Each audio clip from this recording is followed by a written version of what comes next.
Hay muchas cosas para hablar hoy y quizás arrancar tomando en cuenta y considerando este pronunciamiento que ha hecho la Corte Constitucional. Esta Corte Constitucional que tiene sus particularidades, ¿no? Quizás, y una de las más importantes, el recordar el hecho de que se origina en el Trujillato, ¿no? En la etapa esta de la transitocracia que lideró Julio César Trujillo y un grupo más de gente que hizo y deshizo en este país. Y designaron, a pesar de que no era competencia del Consejo de Participación Ciudadana, pero como bien lo decía Trujillo y como además en este país basta con que tengas el apoyo de ciertas élites, ¿no? Élites políticas, económicas, mediáticas, como para que tú hagas lo que te dé la gana, que es algo parecido a lo que está sucediendo actualmente en el Ecuador. Tenemos un presidente que cree que está por encima de la Constitución y la ley y que está convencidísimo de que puede hacer lo que le viene en gana. Lo mismo pasó con el Trujillato, ¿no? Entonces, entre una de las cosas que hizo, dentro de esa idea que tenía el señor Trujillo de creer que estaba por encima de la ley y de la Constitución, fue designar jueces de la Corte Constitucional, que no es una competencia que tiene el Consejo de Participación. Y lo hizo. Tampoco estoy diciendo que la Corte Constitucional anterior, que era conocida como la Corte Cervecera, una maravilla, ¿no? Para nada, ni mucho menos. Pero eh, se tomó esa atribución, el Trujillato, y eligió a estos jueces, que ha tenido también y ha experimentado durante esta etapa un proceso de renovación que se llevó adelante durante el gobierno de Guillermo Lasso y que recordarán ustedes en una carta que publicó hace no mucho tiempo el expresidente Lasso, reconoce ahí que su gobierno, a través de la ministra de gobierno de ese entonces, la señora Alexandra Vela, le metió la mano a la designación de los nuevos jueces de la Corte Constitucional. Entonces entraron a formar parte de esta Corte al menos tres recomendados de la exministra Vela y sugeridos por el gobierno de Guillermo Lasso. Alguna gente ha querido darle a esta Corte Constitucional la etiqueta de como que si fuese en un país que se cae a pedazos, como es el Ecuador, porque es un país en serio que la está pasando muy mal, ¿no? Y en donde las instituciones, casi todas, no escapa ninguna a un proceso de permanente deterioro, de pérdida de confianza ciudadana, de pérdida de credibilidad, de una bajísima, casi paupérrima imagen ante la ciudadanía de todas y cada una de las instituciones, que no debe haber una que se salve en este país. Hay cierta gente que le quiere dar a la Corte Constitucional la categoría de el último reducto de la institucionalidad del Ecuador, ¿no? Como que si fueran una maravilla los jueces a quienes con determinados pronunciamientos o sentencias que le gusta a la colectividad, los aplauden. Hay otros, y no todos, ¿no? Siempre habrá gente que cuestiona determinadas decisiones, otros que aplauden, como suele pasar casi siempre. Entonces, cuando, por ejemplo, dieron luz verde para que se siga el proceso de juicio político en contra del expresidente Guillermo Lasso, hubo voces, políticos, periodistas, opinólogos, que le pusieron la etiqueta de a esa corte que se originó en el Trujillato de ser una corte correísta, ¿no?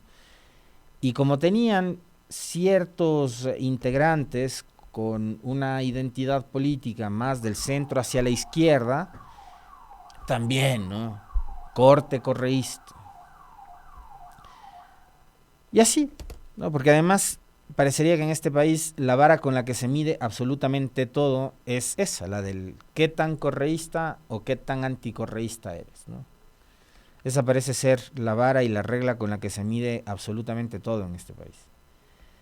Pero bueno, esa corte a la que ciertas personas cuestionan cuando sus pronunciamientos no les gusta y que tantas otras personas creen o consideran que en un país en el que el Consejo Nacional Electoral está sumamente cuestionado por llevar adelante un proceso también muy cuestionado, un tribunal contencioso electoral convertido en una sucursal del partido político del gobierno, con un sistema judicial corrompido, con casos como Metástasis, como Purga y tantos otros, con una presidencia de la República, de igual manera un ejecutivo, de igual manera venido a menos durante los últimos 8 años, con presidentes que terminaron yéndose y entregando el poder con cifras de credibilidad o de popularidad por debajo del 10%, con la Asamblea que siempre va a tener una mala imagen, y en fin, ¿no? Fiscalía, Contraloría, instituciones que han sido además parte de este aparato de persecución de los últimos años y que, producto de aquello, también han sufrido un golpe y un deterioro severo en su imagen, en su credibilidad y demás. Han querido convertirle a la Corte Constitucional en el último reducto de institucionalidad que le queda al país. Entonces, como que ya no hay a dónde más recurrir, recurramos a la Corte Constitucional, que esos jueces sí van a resolver en favor del pueblo ecuatoriano. Bueno, esa Corte, que es el último reducto de la institucionalidad de este país, como quiere alguna gente convencernos, se tomó todo el tiempo que ha durado la campaña electoral, o casi todo el tiempo, porque la campaña, hoy estamos martes, ¿no? La campaña se termina el jueves a la medianoche. Faltan 2 días. Era de que publiquen su resolución el jueves. Porque además todo lo hace, es que es una mezcla, ¿no? Entre como que si fuera un chiste, algo gracioso, y también la indignación que puede provocar en muchos de ustedes, en nosotros, con respecto de este pronunciamiento tan tardío, tan esperado, pero tan tardío al mismo tiempo. Entonces, se han demorado un mes y se han demorado casi la totalidad del tiempo que dura la campaña electoral para pronunciarse. Pero aún tomándose todo ese tiempo, el pronunciamiento de la Corte, que superficialmente nos dice lo que muchos creíamos sin ser abogados, ¿no? De que el presidente tenía que encargar la presidencia durante el tiempo de campaña a quien constitucionalmente es reconocida como vicepresidenta de la República, la señora Abad, y de que tenía que sacar licencia. Bueno, pues nosotros esperábamos que sea una sentencia absolutamente contundente y que aclare esto sobre lo cual se venía conversando y analizando permanentemente en muchos espacios en los que se asume con seriedad el análisis político, y más que con seriedad, con rigurosidad, ¿no? Porque acá además se ha puesto en juego, más que los periodistas, ¿no? Que podemos tener una opinión basada en nuestro sesgo, en nuestras afinidades, y eso está bien, en el caso de ellos y en el caso de nosotros, en el caso mío, hablo por mí. Mi opinión, como siempre les digo, es absolutamente subjetiva, es mía, que capaz no coincido incluso con el resto de compañeros que están en la sala de redacción de Radio Pichincha, o capaz sí, ¿no? Pero finalmente la opinión del periodista termina siendo eso, ¿no? Una opinión subjetiva de alguien que además no conoce a profundidad sobre la materia del derecho. Pero recurrimos a N cantidad, no solo en este medio, en todos los demás, de abogados para conocer cuál es la interpretación con respecto de la Constitución, del Código de la Democracia y todas las leyes que sean necesarias como para aplicar en un escenario como este. Y es increíble la habilidad y la solvencia con que muchos de estos abogados interpretan la Constitución y la ley verdaderamente a su antojo, incluidos, por supuesto, en este momento también quienes forman parte de la Corte Constitucional, que le han planteado al país, a puertas de una elección presidencial, cuando ya se termina la campaña electoral, un dictamen absolutamente ambiguo que además le da lugar al gobierno nacional a que interprete el texto emitido ayer y publicado ayer por la Corte Constitucional a su antojo. Lamentablemente, y para no entrar en mayores detalles con respecto de lo que dice el contenido de la Corte y demás, estamos asistiendo a un momento muy, muy triste en este país y crítico, en donde vale hacerse una pregunta que les traslado a ustedes, que me la hago yo mismo y que preocupa profundamente por lo que hemos vivido durante estos últimos años y lo que podríamos vivir en el futuro. Porque finalmente, si uno regresa a ver todo lo que ha pasado desde la llegada al poder de Lenín Moreno hasta hoy, ya, o sea, hemos tenido que resistir demasiado, o sea, suficiente. Y uno dice, suficiente, basta, con eso ya tuvimos. El problema es que lo que se viene por delante. Y la pregunta que yo les quiero plantear es, lo que se viene por delante, ¿vamos a seguir asumiéndolo y afrontándolo los 18 millones de ciudadanos en este país en un estado en el que no se respeta la Constitución, no se respeta la ley, en donde se interpretan las normas que están escritas al antojo de quien ostente el poder? Y la pregunta es, en este país, ¿ustedes creen que hay Estado de Derecho? Con cosas como las que han sucedido durante toda esta etapa, y no es solo esta campaña electoral, es todo lo que ha sucedido durante sobre todo el último año, desde que asumió el poder el señor Noboa, año y unos cuantos meses más, ¿no?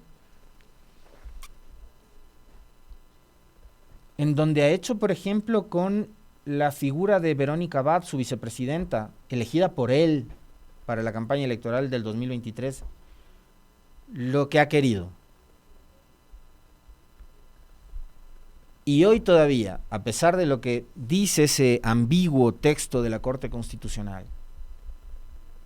sigue el señor Noboa empecinado en hacer lo que le dicen sus asesores y sus abogados, que es inobservar la Constitución, inobservar el Código de la Democracia, inobservar las leyes.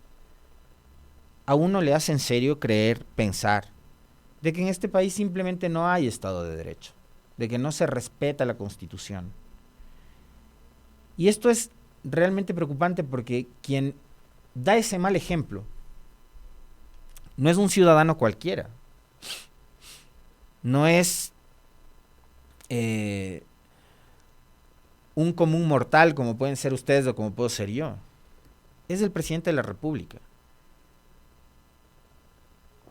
Y él y su gobierno deberían ser los primeros y los llamados a invitarnos absolutamente a todos los ecuatorianos a cumplir con la ley y hacer lo que dice la Constitución y la ley, y no todo lo contrario. Entonces ayer, cuando la Corte Constitucional finalmente publica su pronunciamiento, para el cual se han tomado tanto tiempo y que me parece a mí es una burla para el país lo que han hecho, también los señores jueces de la Corte Constitucional, en este caso, como muchos de los abogados que yo les mencionaba, se han terminado jugando su prestigio. No sé si les importará tanto su carrera, no sé si eso tampoco termina impactando tanto en la ciudadanía, porque estas cosas finalmente terminan siendo, y en esto sí quiero ser absolutamente honesto con ustedes, pero no tiene nada que ver con el hecho de menospreciar, ¿no?, la capacidad de raciocinio, de reflexión o la inteligencia de la población, ojo, sino que estos temas, ¿no?, relacionados con el pronunciamiento de la Corte Constitucional son muy lejanos al común de la gente. O sea, la mayoría de ciudadanos en este país no están interesados en lo que pasó con el Consejo de Participación Ciudadana y la destitución de los de la Liga Azul, que ya es un tema enterrado, ya pasó la semana anterior, se dejó de hablar. Estos pronunciamientos de la Corte y las disertaciones que hay entre el criterio de uno y otro abogado, unos debates que pueden resultar interminables, no le afectan ni para bien ni para mal inmediatamente. O sea, el efecto no es inmediato, el efecto es posterior, porque además vamos a elegir nuevo gobierno el próximo domingo, ¿no? Pero esto que hace la Corte, o que hizo, o que debía hacer, con respecto de los decretos presidenciales, a ver si es que son o no son inconstitucionales y demás, no es algo con lo que la gente va al mercado y compra la comida. ¿Ya? No es algo con lo que la gente puede resolver el día a día. No es algo con lo que la gente puede pagar la cuota de la casa, del carro, la escuela de los hijos. Al común ciudadano, estos temas y estas discusiones, ¿no?, de muy altísimo nivel, pues estamos hablando además de la Corte Constitucional, que es un tribunal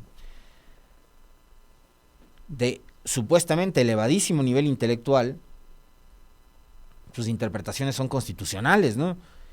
Eso está totalmente alejado del común de la gente, de quienes hoy están rogando que se resuelvan los problemas más inmediatos del país: el hambre, el empleo, la seguridad. Ahora que tenemos 731 muertes en un mes, o que tuvimos 731 muertes en un mes, asesinatos violentos, eso está pidiendo la gente que se le resuelva. Eso es lo que quiere la gente, que se le resuelva.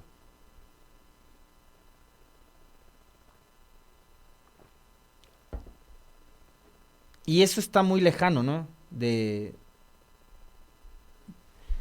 la cotidianidad. Y yo sí quiero insistir en ese hecho, en lo que les manifestaba hace segundos nada más. Esto que tiene que ver con el tiempo que se ha tomado la Corte Constitucional. Probablemente no los 18 millones de ecuatorianos. Deberíamos sí, la totalidad de la población de este país.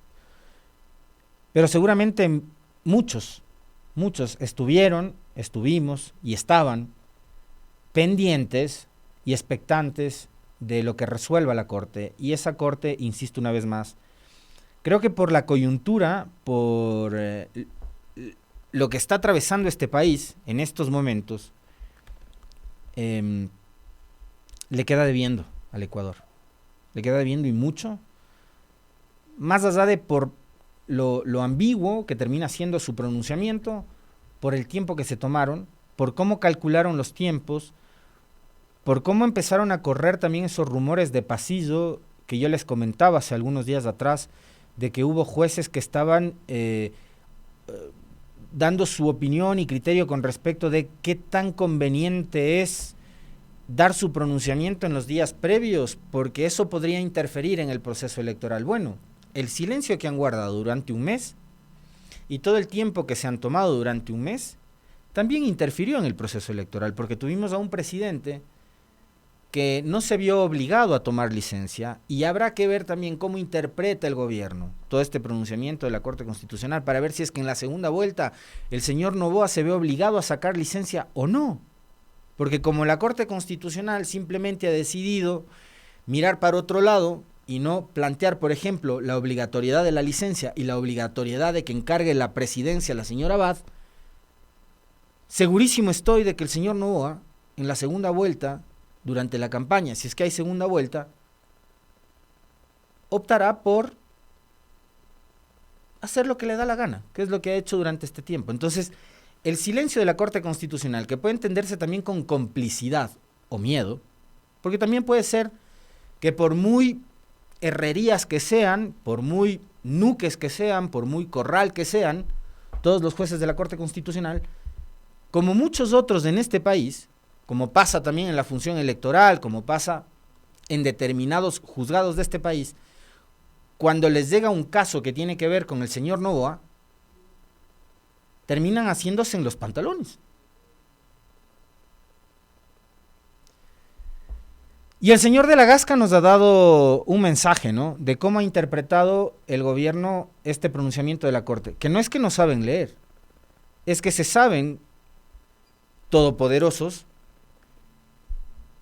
y creen que y siguen pensando que pueden hacer lo que les da la gana. Entonces, lo que ha dicho ayer de la Gasca en una entrevista radial, ministro de Gobierno, es un anticipo y un adelanto de lo que podría ser la segunda vuelta en caso de que ocurra, donde tendremos aparentemente otra vez un candidato presidente en funciones.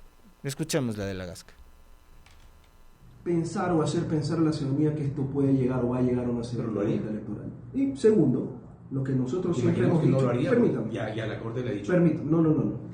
Repito, hay que leer bien, Fausto. Pero la si Corte lo que nos ha en dicho. esa línea, seguramente firmaría otros decretos. ¿Por qué? Pero si es lo que estaba explicando, Fausto. Parece que no me expliqué bien. No, le entiendo perfectamente. No. La Corte lo que me ha dicho es que no debe encargar vía decreto. Porque la circunstancia se produce de facto. O sea, ocurre la fuerza mayor, inmediatamente opera el mecanismo de sustitución previsto en el artículo 146. No necesito declararlo, y usted mismo leyó el párrafo, no necesito declararlo. Entonces, buscaremos la manera, dentro de la Constitución, dentro de la ley, cumpliendo con la sentencia, para acatar las disposiciones y saber que exista la sustitución presidencial, como lo establece la Constitución, sin necesidad de hacer lo que la Corte ha dicho que es inconstitucional. Por eso le pongo el ejemplo. Ya vieron. Entonces ahora no necesitan un decreto, lo harán con una resolución nomás. o una orden a través de un oficio simple, ¿no? Entonces cuando los jueces constitucionales han dicho no podemos pronunciarnos en este momento porque vamos a interferir o nuestra decisión podría influenciar o influir en el proceso electoral.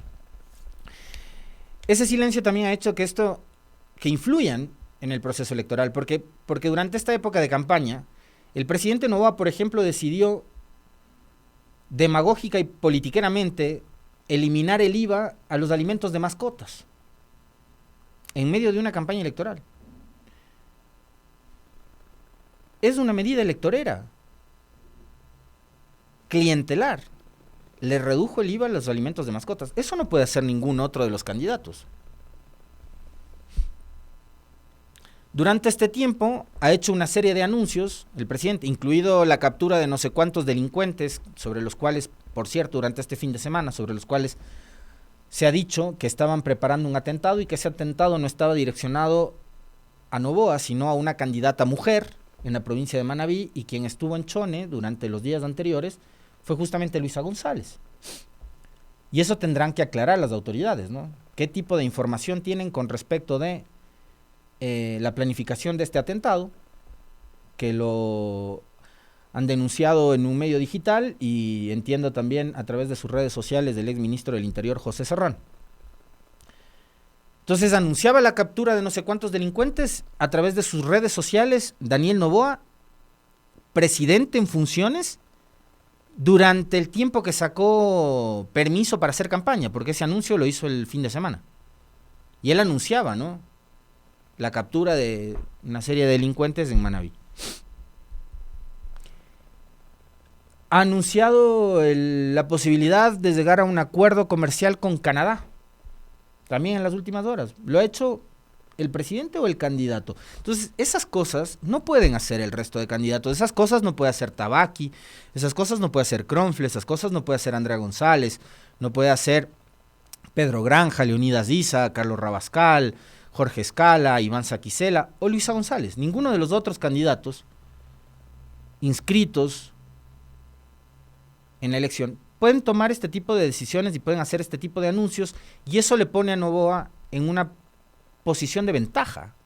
Entonces el silencio de la Corte ha terminado influenciando en la elección, porque le ha dado carta blanca, luz verde, vía libre para que el señor Noboa haga lo que quiera. No solo campaña, para que haga lo que quiera. Y por supuesto, con recursos públicos. Recursos públicos como los que utilizó el primer día de campaña, el 5 de enero, cuando desde el Palacio de Carondelet, completamente brandeado, con el amarillo, azul y rojo, Noboa dio un discurso politiquero. Mientras abajo, sus simpatizantes repartían figuras suyas de cartón. Díganme que eso no es campaña política. Solo para la señora Tamaín y el resto de consejeros electorales, eso no es campaña electoral. solo para las autoridades, entre comillas, autoridades, porque en este país no hay autoridades. Por eso mismo les planteaba yo la inquietud de si hay o no hay Estado de Derecho en este país. No hay. O bueno, sí se aplica el Estado de Derecho y la ley. ¿Saben quién? ¿Para qué? ¿Para quién? Para el más gil. Para Topic, por ejemplo. Lo sacaron de la contienda electoral. Por ejemplo. Topic que nada tiene que ver ni con la Revolución Ciudadana, ni con nada. No, le sacaron de la contienda electoral. Entonces, para el más gil se aplica la ley. Para el más sabido, no.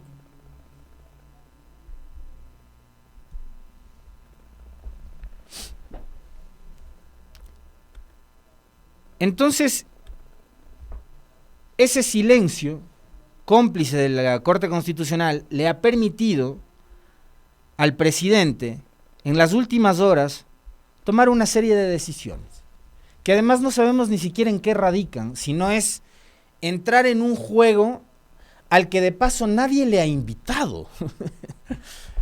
Hemos visto durante la última semana, a partir de el impasse que ocurrió entre los Estados Unidos y Colombia, por la negativa de Gustavo Petro de recibir vuelos en los que venían sus compatriotas esposados, encadenados, engrisetados, y que con absoluta dignidad le dijo a Trump: yo no te voy a recibir los vuelos si es que a mis conciudadanos me los traes en esas condiciones. Yo voy a mandarte aviones de la Fuerza Aérea Colombiana y voy a traerles a mis conciudadanos en condiciones dignas. Entonces Trump, que reaccionó visceralmente, le dijo: no vas a obedecer lo que yo quiero, entonces te voy a poner 25% de aranceles a los productos que vos me mandas desde Colombia, entre eso el café y una serie más de productos, ¿no? Que obviamente lo que iba a pasar es que se iban a encarecer para el consumidor de los Estados Unidos. Y pararon la cosa, ¿no? Entonces ya, ok. Después, y que sí, que Trump en esta estrategia que tiene de tratar de nuevamente ubicar a los Estados Unidos como la gran superpotencia cuando China está emergiendo como tal, y esta disputa económica, comercial, que le está llevando a tomar una serie de decisiones que vamos a ver en qué terminan finalmente, ¿no? Pero que tiene también que ver y mucho con una suerte de presión para lograr que, en este caso, no sé si llamarle adversario, pero los países con los cuales está tratando de negociar cedan a sus presiones. Entonces le va a poner aranceles del 25% a Canadá, 25% de aranceles a México, ha anunciado también 25% de aranceles a las importaciones chinas hacia los Estados Unidos. China hoy, en reciprocidad también, le impuso una serie de aranceles, pero no llegan al 25%, pero China ya estableció hoy también aranceles a los productos que importa desde los Estados Unidos. Entonces, y sigue enterarse además, me parece a mí, ayer, que Trump había mantenido 2 conversaciones telefónicas, una con Claudia Sheinbaum, presidenta de México, y otra con Justin Trudeau, el primer ministro de Canadá, para frenar su intención de grabar con 25% de aranceles a los productos que llegan a los Estados Unidos desde esos 2 países. En su conversación con Sheinbaum y con Trudeau, logra una serie de acuerdos. De alguna forma militarizar las fronteras de ambos lados, controlar el ingreso de fentanilo hacia los Estados Unidos, entre otras cosas, ¿no? Y control migratorio. Y les dice: ok, gracias a Claudia, gracias a Justin, un mes voy a parar este anuncio de ponerles o imponerles del 25% de aranceles. Entonces parece que Novoa ayer no se enteró de eso y sale con que le va a grabar con 27% de aranceles a los productos que ingresan al Ecuador desde México. Y uno podría decir, caramba, ¿no? Es una medida proteccionista con la industria local, con el productor nacional, qué sé yo. El problema es que la mayoría de importaciones que nos llegan desde México a los ecuatorianos, y esto ustedes lo van a poder encontrar desmenuzado en una nota de la web de Radio Pichincha, son medicinas. Entonces eso significa que se encarecerá 27% más insumos médicos. Curarse en un país en el que ya la salud se está convirtiendo más en un privilegio que en un derecho, en donde los hospitales públicos no tienen lo necesario y lo suficiente como para poder atender a los pacientes, resulta que gracias a esta habilísima jugada del presidente que se metió en una guerra a la que nadie le invitó, que es la guerra de los aranceles y esta guerra económica que está emprendiendo los Estados Unidos y que vamos a ver en dónde para, decide grabar con 27% de aranceles a las importaciones mexicanas hacia Ecuador, que tiene que ver con medicinas y químicos, que representan casi el 30% del total de productos que compra nuestro país a México.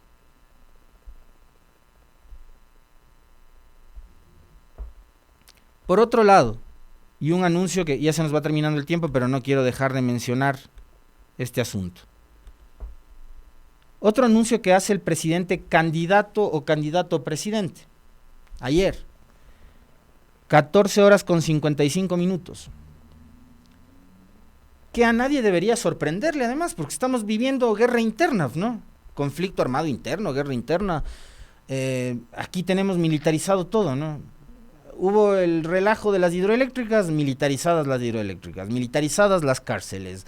Lo último que nos ha faltado, militarizar, no sé, pues los estadios de fútbol ahora que empiece el campeonato. He dispuesto al bloque de seguridad se ejecuten las siguientes acciones, 2 puntos. 1, militarizar los puertos de manera inmediata. Uno entendería que eso debió haber estado hecho hace rato, ¿no? Si por los puertos es por donde se va la droga.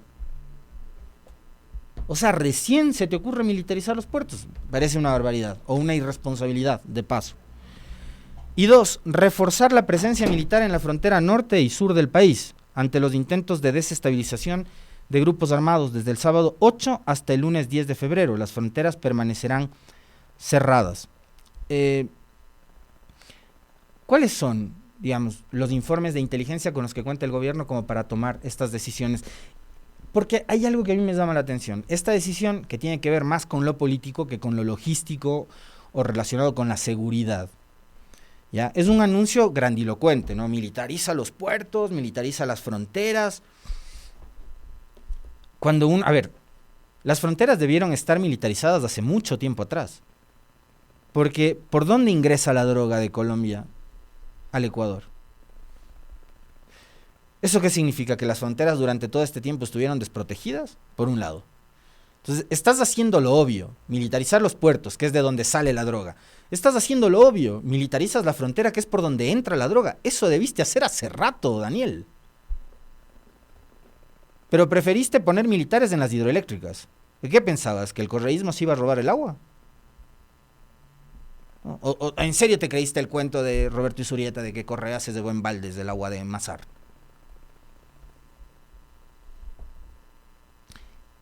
Ya fuera de la broma. El hombre dice que va a poner militares en los puertos, que es algo que, insisto, ya debe haber hecho hace mucho rato, porque por ahí sale la droga, que sale por toneladas además hacia los Estados Unidos y Europa,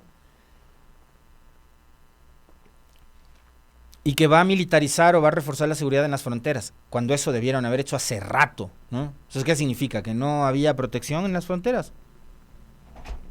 Pero insisto, fuera de la broma, los militares van a tener durante todo este tiempo, de aquí hasta después del 9 de febrero, que controlar todo lo que tiene que ver con el proceso electoral, traslado de material electoral, antes y después de la elección, ¿no? Los militares van a estar en todos y cada uno de los recintos electorales de este país. Tienen que garantizar la seguridad del proceso electoral.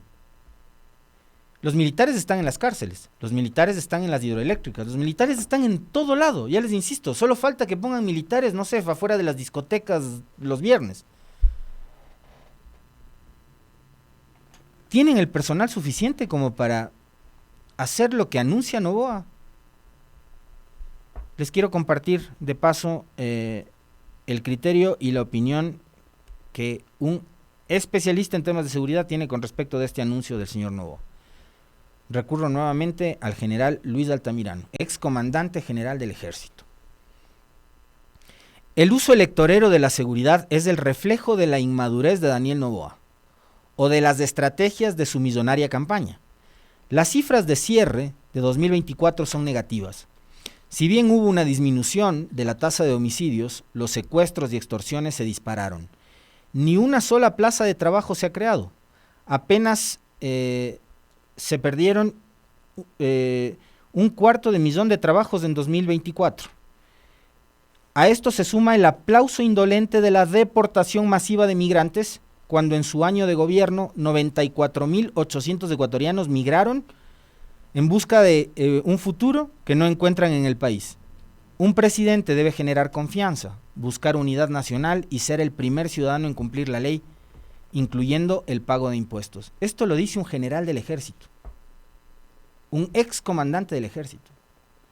Que la decisión última, grandilocuente, vendedor de humo, campeón de la venta de humo, Noboa, campeón de la venta de humo, es el reflejo de la inmadurez de Noboa y de una estrategia de su millonaria campaña política.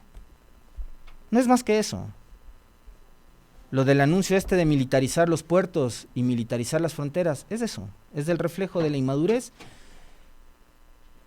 y de la improvisación de un gobierno que no atina qué hacer en materia de seguridad.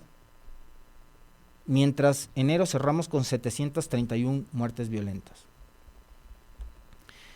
Por cierto, y antes de cerrar el comentario, no quiero terminar de comentar hoy haciendo mención a una publicación de ayer de Wikileaks con respecto de los famosos aportes de la cooperación internacional gringa, de esa corrupción promovida por el Partido Demócrata que gracias a Trump y a Elon Musk hoy estamos viendo absortos todos los ciudadanos del mundo.